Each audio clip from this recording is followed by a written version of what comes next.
D'après vous, qu'est-ce que c'est? La salle des réunions? Ah, c'est une salle de cours. Et ben, c'est comme pour vous. Tous les matins, les pompiers se regroupent et le chef des pompiers, il fait des cours. Et ensuite, on va dans la cour de manœuvre et là, on déroule des tuyaux. On fait comme si on était en intervention. Ça, c'est le standard. C'est ici qu'on reçoit les interventions. Ça arrive sur une grande plateforme à Neuville, c'est à Cergy-Pontoise. Et c'est là-bas qu'ils dispatchent tous les appels.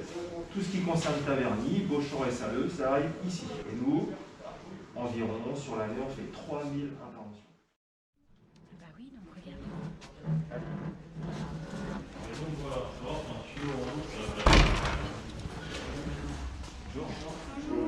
Bonjour.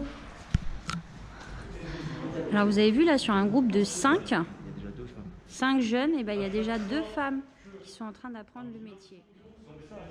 C'est la particularité des pompiers de Taverny, ils ont un véhicule qui permet de faire des désincarcérations sur les accidents de la route. C'est-à-dire couper la partie métallique des voitures avec des grosses cisailles. Ça, c'est le véhicule que tous les pompiers ont, c'est le fourgon d'incendie qui permet d'éteindre les feux. On part en intervention à 6. Quand il n'y a pas de truc à eau là sur les trottoirs, vous avez une réserve d'eau énorme dans le camion? 3 000 litres. Ce camion que on connaît, c'est l'ambulance des pompiers. Donc c'est celle-ci qui fait le plus d'interventions. Sur le 3000 interventions, c'est celle-ci qui fait environ 7 interventions sur 10.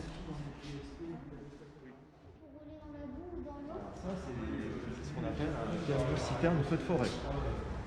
Ah oui, il est extra protégé contre le feu s'il y a un arbre enflammé qui tombe dessus. Voilà, c'est que les pompiers ils doivent rester à l'intérieur et ils ont une réserve d'air si toutefois ils étaient encerclés par les... Comme on est 9 de garde par jour, on fait la cuisine, donc on a des plaques, on a le lave-vaisselle, on vient manger tous ensemble ici. Alors tous ensemble, en ce moment c'est un peu compliqué hein, parce qu'avec la distanciation physique, on est obligé de respecter des distances. Donc il y a 2 services pour manger. Donc les pompiers font du sport, donc on a une salle de musculation. Ah oui. Voilà, donc, on a le droit de faire 2 heures de sport dans la journée. 1 heure le matin, 1 heure le soir. Voilà, et il y a des gens qui sont spécialisés dans l'encadrement des séances de sport, parce qu'on ne fait pas n'importe quoi comme sport, surtout. Il ne faut surtout pas se blesser. On vient en sport pour être plus fort encore tout au long de sa carrière. Donc il y a des gens qui sont spécialisés dans les séances de sport. Puis là maintenant on va passer à l'espace nuit où les pompiers viennent dormir ou essayer de dormir entre 2 interventions.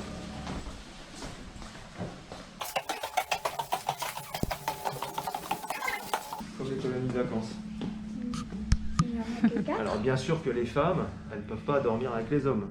Les femmes, elles ont leur chambre, elles ont leur sanitaire, elles ont leur douche, elles ont leur placard. Et dans la nuit, quand on part en intervention, on court les escaliers et on arrive dans la remise, directement dans le camion, s'habiller, prêt à partir. Voilà, vous avez tout vu. Eh ben.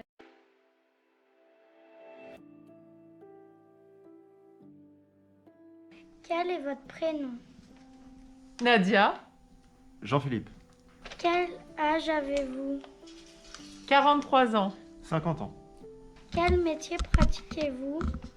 Alors, je suis sapeur-pompier volontaire et à côté, je suis secrétaire administrative. Sapeur-pompier professionnel. Combien d'années d'expérience avez-vous dans ce métier? 15 ans. Cela fait 27 ans que je suis sapeur-pompier professionnel. Qu'aimez-vous dans ce métier? Le contact avec les gens, de pouvoir faire sourire quelqu'un qui a une perfusion dans le bras, qui est pas bien, faire en sorte qu'il aille mieux. Donc il y a un travail d'équipe, hein, il y a des équipes médicales comme le SMUR. Et la bonne entente entre nous fait que la victime elle va se sentir bien. C'est ce côté-là que j'aime, le contact avec, quand je vous dis le contact avec les gens, que ce soit avec les victimes ou les autres services publics. En ce qui me concerne, pendant de longues années, j'ai été sur le terrain, comme Nadia. Aujourd'hui, j'ai un métier qui est plus dans l'encadrement, puisque je suis officier de sapeur-pompier professionnel. Donc moi, ce qui m'intéresse aujourd'hui, c'est la diversité des missions. Et puis, bien entendu, comme je viens du terrain, ce qui m'intéresse, c'est le service à la population. Si vous le pouviez, changeriez-vous de métier? Dans la mesure du possible, j'aimerais ne pas changer de passion et le continuer le plus longtemps possible. Donc voilà, c'est profiter de chaque moment tant que je peux le faire. Non, je ne changerai pas, d'autant que ce n'est pas un métier, c'est une vocation. C'est-à-dire que j'ai toujours souhaité faire ce genre d'activité. C'est la diversité des missions, le dynamisme, l'adrénaline, le service à la population. Et puis aujourd'hui, c'est l'encadrement. Donc non, aujourd'hui, tout y est. Le compte est bon. Si vous étiez de l'autre sexe, pensez-vous que cela serait plus facile? Non, parce qu'on est complémentaires. Les difficultés peut-être seraient autres. Il y a des difficultés dans le métier, mais la passion fait que ça compense. Par exemple, c'est vrai qu'une femme a, pour la même masse corporelle qu'un homme, 20% de muscles en moins. Mais voilà, ça se rétablit en faisant un peu plus de sport, en étant régulier. Et c'est vrai que les gens, par exemple, des fois, ça peut arriver qu'on trouve quelqu'un allongé par terre dans son urine. Et c'est vrai que quand c'est une femme, les gens sont un petit peu plus à l'aise quand on fait quand même un minimum le minimum requis que la personne soit propre quand on la transporte au centre hospitalier. Et je pense que si j'étais un homme, ce serait pas plus difficile. Alors j'aurais peut-être besoin de faire un tout petit peu moins de sport, mais encore une fois, j'insiste sur le fait qu'on soit complémentaires. Trouvez-vous des avantages du coup à avoir des femmes dans vos équipes? Oui, la féminisation est en marche. On est passé de 10% chez les sapeurs-pompiers à 18, voire 20% dans certaines structures. Donc c'est vraiment une complémentarité. Aujourd'hui, on a beaucoup de femmes dans les équipes. On a aussi des femmes dans l'encadrement. On avait probablement trop tendance à penser que le métier de sapeur-pompier était réservé à une élite. Aujourd'hui, on s'aperçoit que les femmes ont leur place, parce que la diversité des missions fait qu'on n'est pas toujours obligé d'avoir un niveau de sport, un niveau physique extrêmement élevé. Voilà, il faut avoir une moyenne, mais les femmes peuvent parfaitement faire la même chose que les hommes. Avez-vous une anecdote à nous partager? Mon premier accouchement, déjà on cherche l'adresse, alors petit message à tous ceux qui vont voir cette vidéo, quand vous appelez les pompiers, essayez de les attendre quelque part parce que des fois l'adresse ne veut rien dire. Et voilà, alors on part pour accouchement, femme ayant perdu les os, accouchement imminent. Donc on arrive à l'adresse indiquée, personne ne nous attend. J'ai dû rentrer dans un café pour demander où c'était exactement. Alors heureusement le gérant savait. Et en fait, quand je suis arrivée, la dame était dans un escalier abrupt. Et j'étais en train de lui dire Madame, est-ce que vous avez perdu les os? Parce que bon, entre ce qu'on a sur le ticket, il faut quand même demander. Et en fait, elle était en train d'hurler. Et le temps que j'arrive, mes deux équipiers ont très bien réagi. Ils avaient déjà préparé le brancard. J'ai juste eu le temps de prendre la dame dans l'escalier, de la coucher sur le brancard. Juste le temps de demander le renfort médical dont je vous parlais tout à l'heure, le SMUR. Et en fait, quand j'ai commencé le message, j'ai demandé un SMUR pour accouchement en cours. Et en fait, à la fin du message, on entendait le bébé pleurer. Donc j'ai rajouté, l'enfant est né. Voilà.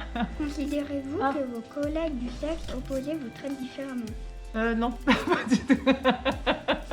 Non, c'est souvent pour la plaisanterie qui me disent « Ah, qu'est-ce que tu nous cuisines ce soir ?» Mais voilà, une fois, j'ai raté quelque chose parce que je partais sur intervention et du coup, je suis interdite de cuisine, donc je suis sauvée. Non, mais sinon, non, il n'y a pas de différence sur intervention. On dit « Oh, tiens, t'as voulu l'égalité, allez, porte !»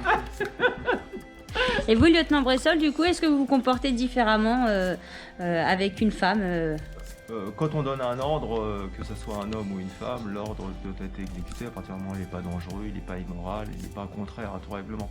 Malgré tout, faut pas se leurrer non plus, la courtoisie, la politesse fait partie aussi des valeurs que l'on défend au quotidien. Donc oui, on s'adresse forcément à une femme avec un ton et de façon différente par rapport à un homme. Malgré tout, l'ordre est toujours le même. Merci à vous trois. Bah, Merci. merci à vous. Merci Et d'être à vous venu. aussi.